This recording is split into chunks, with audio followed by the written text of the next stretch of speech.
Are you curious about how to address poverty and inequality in a rapidly changing economy? In this video, we'll explore the capability approach, universal basic income, universal basic services, and how they have the potential to empower communities and individuals to lead fulfilling lives. First, let's delve into the capability approach. The capability approach is a holistic approach to addressing poverty and inequality, which has the potential to improve the lives of marginalized individuals. This approach focuses on the individual rather than just income or resources, and recognizes that people have different needs and aspirations. The capability approach focuses on human development, which includes not just economic growth, but also the expansion of people's capabilities and opportunities. This theoretical framework in developmental economics and social welfare was first introduced by a philosopher and economist Amartya Sen in the 1980s. Sen developed the capability approach as a response to the limitations of traditional approaches to poverty and inequality, which focused solely on income and resources. He argued that these approaches failed to take into account the diverse needs and aspirations of individuals and the multiple dimensions of well-being that are important for a fulfilling life. Sen drew on the work of other philosophers such as Aristotle and Nussbaum to develop the capability approach. He emphasized the need of human capabilities, or the real opportunities people have to lead the kind of life they have reason to value. The capability approach has been further developed and applied in different fields such as health, education and gender studies by scholars such as Martha Nussbaum, Diane Elson and Sabine Alkier. It has been used as a tool for policy analysis and evaluation, as well as in grassroots development initiatives to ensure that development programs are inclusive and empowering. It remains an influential framework in the field of development economics and social welfare, and is widely recognized as a valuable perspective for addressing poverty and inequality. Central to the capability approach is the empowerment of individuals to make choices and pursue their aspirations. The framework encourages individuals to actively participate in the development process and to have a voice in shaping their own lives, taking into account multiple dimensions of well-being such as health, education and political participation. The capability approach defines capabilities as the combination of functionings and freedoms that individuals have access to. Functionings include physical functionings such as being able to walk or see, and social functionings such as being able to participate in social activities or access to education. They are the actual achievements of a person, and the capability approach emphasizes the ability of an individual to function in a certain way. Freedoms, on the other hand, refer to the various opportunities individuals have to pursue their aspirations. These include political freedoms, such as the freedom to vote and participate in political processes, and economic freedoms, such as the freedom to own property or start a business. In other words, freedoms are the opportunities that individuals have to reach their desired goals.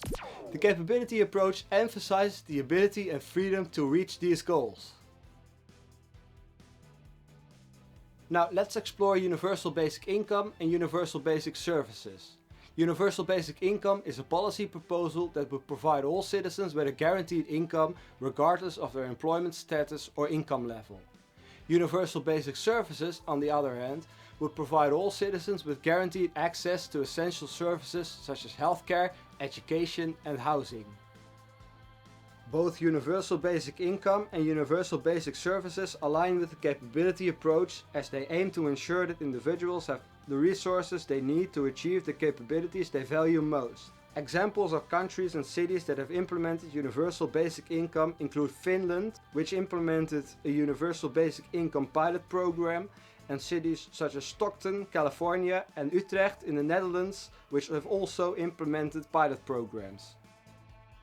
One benefit of this approach is that it focuses on individuals rather than just income or resources. It recognizes that people have different needs and aspirations, and that income or resources alone do not guarantee well-being. For example, a person who is unable to walk will have to spend a larger part of their resources to get around. This may seem fair, as both people get the same amount of resources, but it isn't. By focusing on individuals, the capability approach ensures that development programs are tailored to meet the specific needs of individuals and the community, leading to more effective and sustainable outcomes. Another benefit is that it promotes human development. The capability approach emphasizes the importance of human development, which includes not just economic growth, but also the expansion of people's capabilities and opportunities. This framework allows for the assessment of progress in terms of people's capabilities and opportunities to lead the kind of life they have reason to value. It ensures that development programs are not just focused on economic growth, but also on the well-being and empowerment of individuals and communities. This approach is also inclusive and holistic in nature, as it takes into account multiple dimensions of well-being, such as health, education, and political participation. It also considers how different social groups may have different capabilities and opportunities, and how these can be affected by various factors such as poverty, discrimination, and marginalization. This approach is important because it ensures that development programs consider multiple dimensions of well-being and are inclusive of different social groups. Now, let's quickly go over some of the criticisms of the capability approach. One of the criticisms is that it can be difficult to operationalize and implement. The approach is often criticized for being abstract and difficult to measure. However, this can be mitigated by developing clear and measurable indicators for each capability and by involving community members in the implementation and evaluation process to ensure that programs are tailored to their specific needs.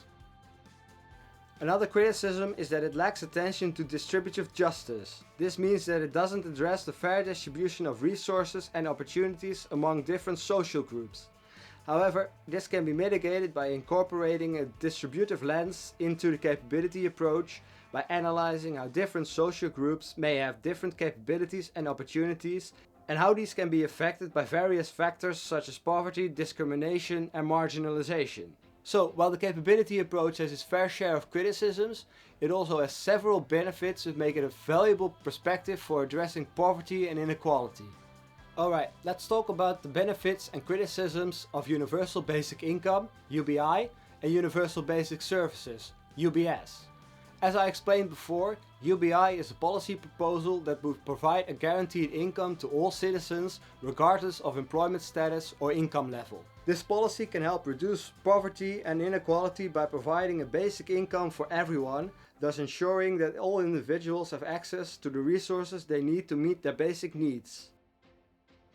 It can also promote economic stability and security for individuals, allowing them to take risks and pursue opportunities without the fear of poverty. UBS, on the other hand, is a policy proposal that will provide all citizens with access to essential services such as healthcare, education, and housing. This policy can improve access to these essential services for marginalized communities and individuals, leading to better health, education, and housing outcomes.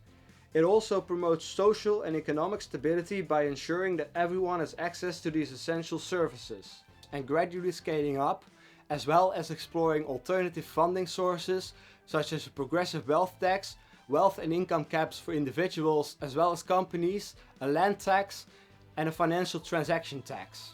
One of the criticisms of UBS is that it can be difficult to implement. It requires significant coordination and cooperation between different levels of government as well as the various service providers. It also requires significant funding to provide these services to all citizens. This can be mitigated by involving community members in the planning and implementation process to ensure that services are tailored to their specific needs and that service providers are held accountable. Both UBI and UBS have their benefits and criticisms, but they align with the capability approach in ensuring that individuals have the resources they need to achieve the capabilities they value most, and by involving community members in the planning and implementation process, it ensures that programs are tailored to their specific needs. We also have to worry about technological unemployment. As technology continues to advance, automation and AI are becoming increasingly prevalent in the workforce. This has led to more technological unemployment, where jobs that were once done by humans are now being done by machines. This trend is only set to continue, and it is clear that we need to start thinking about how to address this issue. It is important to recognize that this technological change will require rethinking of our current political, economic, and social systems. We need to consider new ways of providing for people's needs where little or no manual labor input is required. This is where the capability approach, universal basic income, and universal basic services come in. These policies have the potential to empower individuals and communities, promoting human development and well-being. The capability approach offers a holistic and empowering approach to addressing poverty and inequality, with a focus on empowering individuals to achieve the capabilities they value most. Meanwhile, universal basic income and universal basic services aim to ensure that individuals have the resources they need to achieve the capabilities they value most. It is clear that these policies have the potential to make a significant impact on the lives of marginalized individuals and communities. So it is important that we take the necessary steps to properly implement them as soon as possible. This means developing clear and measurable indicators for each capability, involving community members in the implementation and evaluation process, and exploring alternative funding options. By taking these steps, we can ensure that these policies are effective and sustainable, and that they truly empower individuals and communities to lead fulfilling lives. We cannot afford to wait any longer. The time is now. Technological unemployment is a significant challenge that we are facing today, and it is important that we start thinking about how to address this issue. The capability approach, universal basic income and universal basic services are game changers in addressing poverty and inequality, and they have the potential to empower individuals and communities to lead fulfilling lives, even in an economy where technological unemployment is prevalent. It is important that we take the necessary steps to implement these policies as soon as possible. The future of our society depends on it. Thanks for watching. I hope you've learned something. If so, don't forget to give this video a thumbs up. If you're interested in this kind of content, subscribe for more. See you in the next video.